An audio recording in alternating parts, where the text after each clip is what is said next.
اور شوہر کے مال کی بھی حفاظت کرتی ہیں اللہ تعالیٰ کی دی ہوئی حفاظت کے ذریعے۔ اللہ تبارک و تعالیٰ نے جو حفاظت کے ذرائع عطا فرمائے ہیں تو ان حفاظت کے ذریعے مرد کی غیر موجودگی میں بھی اس کے حقوق کی حفاظت کرتی ہیں۔ یعنی جب مرد گھر پر نہیں ہوتا تو مرد کے مال و اسباب جو گھر کے اندر موجود ہیں ان کی حفاظت بھی بیوی کا فرض ہے، اور خود اپنا حفاظت بھی بیوی کا فرض ہے کہ کسی غیر مرد کو بغیر شوہر کی اجازت کے اپنے گھر میں نہ آنے دے۔ اسی طرح جب تک کہ شوہر کی اجازت نہ ہو اس کا مال کسی اور مصرف میں خرچ نہ کرے جب تک کہ شوہر کی اجازت نہ ہو۔ تو یہ بھی ایک نیک بیوی کا ایک فریضہ ہے جو قرآن کریم نے یہاں پر بیان فرمایا۔ یہ مرد اور عورت کے رشتے کی ایک حقیقت بیان کرنے کے بعد اللہ تبارک و تعالیٰ نے ایک اور اہم مسئلے کی طرف متوجہ فرمایا ہے کہ اگرچہ شوہر اور بیوی کا تعلق محبت کا ہونا چاہیے، رحمت کا ہونا چاہیے، اور شوہر کو امیر کی حیثیت سے زندگی گزارنی چاہیے، عورت کو اس کی اطاعت کرنی چاہیے، لیکن اس زندگی کے سفر میں لازماً ایسی صورتیں پیش آتی ہیں کہ جہاں بعض اوقات میاں بیوی کا اختلاف ہو جاتا ہے۔ اس اختلاف کی نوعیتیں دو قسم کی ہوتی ہیں۔ ایک تو کبھی معمولی اختلاف پیش آ گیا، شوہر کو بیوی سے کوئی ناگواری پیش آ گئی، بیوی کو شوہر سے ناگواری پیش آ گئی، اور معمولی معاملات کے اندر اختلاف پیدا ہو گیا، تو اس میں تو قرآن کریم نے پیچھے حکم یہ دیا ہے کہ فَإِن كَرِهْتُمُوهُنَّ فَعَسَىٰ أَن يَجْعَلَ اللَّهُ فِيهِ خَيْرًا كَثِيرًا۔ مردوں کو یہ فرمایا کہ اگر تمہیں کوئی اپنی بیوی کی کوئی بات ناپسند ہے تو یہ عین ممکن ہے کہ جس چیز کو تم ناپسند کرتے ہو اللہ تعالیٰ نے اسی میں بھلائی رکھی ہوئی ہو، جس کا حاصل یہ ہے کہ معمولی ناگواری کو برداشت کر لینا چاہیے اور اس کی وجہ سے کوئی آپس میں پھوٹ ڈالنے کا راستہ اختیار نہیں کرنا چاہیے۔ لیکن بعض اوقات اختلاف کی نوعیت ایسی ہوتی ہے کہ جس میں عورت مرد کے خلاف بغاوت پر آمادہ ہو جائے، تو ان کی تفصیل یہاں پر اس آیت کے دوسرے حصے میں بیان فرمائی گئی ہے۔ فرمایا کہ واللاتی تخافون نشوزہن فعظوہن، اور جن عورتوں سے تمہیں سرکشی کا اندیشہ ہو تو پہلے انہیں سمجھاؤ، اور اگر اس سے کام نہ چلے تو انہیں خوابگاہوں میں تنہا چھوڑ دو، اور اس سے بھی اصلاح نہ ہو تو انہیں مار سکتے ہو، پھر اگر وہ تمہاری بات مان لیں تو ان کے خلاف کارروائی کا کوئی راستہ تلاش نہ کرو۔ اور یاد رکھو کہ اللہ تبارک و تعالی سب کے اوپر اور سب سے بڑا ہے، ان اللہ کان علیا کبیر۔ اس میں پہلی بات یہ سمجھنے کی ہے کہ لفظ استعمال کیا قرآن کریم نے نشوز کا، کہ اگر بیویوں سے تمہیں نشوز کا اندیشہ ہو۔ نشوز معمولی قسم کی کسی غلطی کو نہیں کہتے، کسی سے کوئی معمولی غلطی سرزد ہو گئی تو اس کو نشوز نہیں کہا جاتا۔ نشوز کے معنی ہے سر ابھارنا، لفظی معنی یہ ہے ایک طرح سے بغاوت کرنا، یعنی ایسی سرکشی کہ جو بغاوت کی حد تک پہنچتی ہو۔ اگر بیوی سے اس بات کا اندیشہ ہو کہ وہ ایسی سرکشی اختیار کرے گی جو بغاوت تک پہنچنے والی ہے، اس کے معنی ہے کہ وہ کھلم کھلا شوہر کی نافرمانی اور شوہر کی مرضی کے بالکل خلاف، جائز مرضی کے بالکل خلاف زندگی گزارنا چاہتی ہے۔ اس نے فرض کرو کہ دوسروں سے دوستیاں گاٹ لی ہیں وغیرہ، تو اس صورت میں کیا کرنا چاہیے؟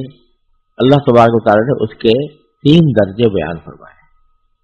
پہلا درجہ یہ ہے کہ تم ان کو نصیحت کرو، انہیں سمجھاؤ، عظوہن یعنی نرمی سے سمجھاؤ. ابھی سختی کا مرحلہ نہیں آیا، نرمی ہی سے سمجھاؤ. لیکن اگر اس سے بھی کام نہ چلے تو پھر دوسرا طریقہ ایک بڑی نفسیاتی سزا کا ہے کہ واہجروہن فی المضاجع، یعنی ان کو خوابگاہوں میں تنہا چھوڑ. کیا معنی کہ عام طور سے میاں بیوی ایک ہی کمرے میں رات گزارتے ہیں، ایک ہی کمرے میں سوتے ہیں اور ایک دوسرے کے ساتھ بعض اوقات ایک ہی بستر پر دونوں رات گزارتے ہیں، بعض اوقات بستر الگ ہوں تب بھی ایک کمرے میں ہوتے ہیں. یہ ایک شوہر اور بیوی کا ایک فطری طریقہ ہے. لیکن جب عورت جو ہے وہ سرکشی پر آمادہ ہو گئی ہو، ایسی سرکشی پر آمادہ ہو گئی ہو کہ جو نافرمانی کی حد تک پہنچتی ہے اور اس کی باوجود تربیت سے سمجھانے کی اصلاح نہیں ہوئی، تو پھر دوسرا طریقہ یہ بتایا گیا ہے کہ ان کے بسترے الگ کر دو، یعنی ان کے ساتھ مت سو، دوسرے کمرے میں سو. ان کے بستر پر مت سو، دوسرے بستر پر سو، دوسرے کمرے میں سو. یہ ایک بہت بڑی نفسیاتی سزا ہوتی ہے ایک عورت کے لیے کہ جو شوہر مستقل اس کے ساتھ سو رہا تھا وہ ناراض ہو کر کسی دوسرے کمرے میں جا کر سونے لگا.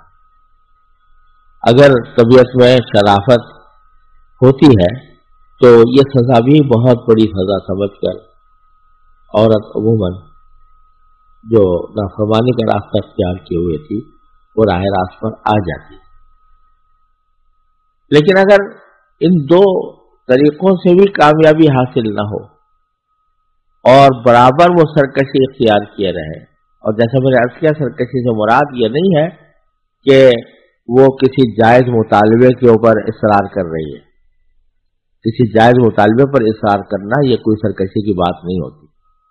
لیکن سرکشی کا معنی یہ ہے کہ ایک شوہر کے جائز مطالبے کو نظر انداز کر کے بجائے اس کو ماننے کے بغاوت پر اتر آئی ہو. تو اس صورت میں تیسرا مرحلہ یہ ہے کہ اس کو مار بھی سکتے ہو. لیکن مارنے کی تفسیر رسول کریم صلی اللہ علیہ وسلم نے ایک حدیث میں بیان فرمائی کہ ایسی مار کہ جو تأدیب والی ہو، تکلیف پہنچانے والی نہ ہو. تکلیف پہنچانے والی مار نہیں، تأدیب والی مار. تأدیب کا معنی یہ ہے کسی کو ادب سکھانا. ادب سکھانے والی مار ہو، اس کو تعذیب والی نہ ہو، تکلیف دینے والی نہ ہو.